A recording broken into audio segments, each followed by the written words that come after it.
The head, neck, and shoulder routine starts with some oil spread along the pecs and over the shoulders. Some light effleurage and pull right up to the occiput. A second pass over the pecs, over the shoulders, back up and pull on the occiput.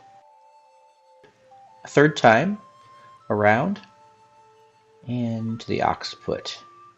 Now support the head and push one arm and then the second arm under the client all the way back and go straight up the erectors to the occiput and pull traction, and then turn the head from side to side a couple times.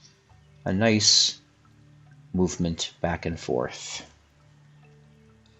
Next, work on the client's shoulders, the deltoids, good effleurage, and then some petrissage. Then move right into the upper traps. This is the main focus for the head, neck, and shoulder routine, is just pinching those traps. It feels really good.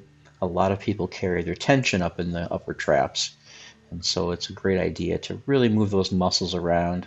Some people will be extremely tight there. So work your way outward and then back inward again. And then some fists. Roll your fists up the traps and down again underneath, just along the top edge, right to about the acromion process. Just a couple times, and then just some light petrissage on the pecs. Be careful of this area, especially for female clients. It is a little bit intimate. Never really go past the cleavage cleft. And then come right back in and just put the head to the side. And now you're going to spread some oil on the side of the neck, a little bit down the shoulder, and you're going to work on the scalenes. So once you've got that going, do a couple strokes with your fist, just pressing down on the shoulder as you go. You're really, this is a stretch. Your hand should be under the client's head as you do this. And then take the thumb and press and strip right straight down that muscle to the acromion process. Take a second pass a little higher up, and then a third pass, and then kind of round it off, and a little bit of pressure again as you go down. Then work behind the mastoid process. You're going to work your way all the way down the occiput, right to the back of the occiput, to the back of the skull. And once you've done that, do it a couple times. Get in there, break up any adhesions that you find, and just give some really good pressure. And then maybe a couple strokes coming up, just grabbing the upper traps, levator scap, and then make sure you get SCM, sternocleidomastoid. Go all the way from the mastoid process to the clavicle and then to the sternum.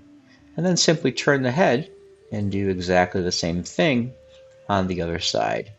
It's really important that you are symmetrical in everything that you do. If you do something on one side, you do it on the other side. Make sure you get enough oil. Make sure you get that sternocleidomastoid, SCM, the whiplash muscle as we call it, if someone's been in a car accident. And always put an amount of pressure that's deep, but not too deep on the neck. Use your client's body language. If they flinch a little when you grab this muscle, just be a little gentle there. And to finish up, return the head to the center.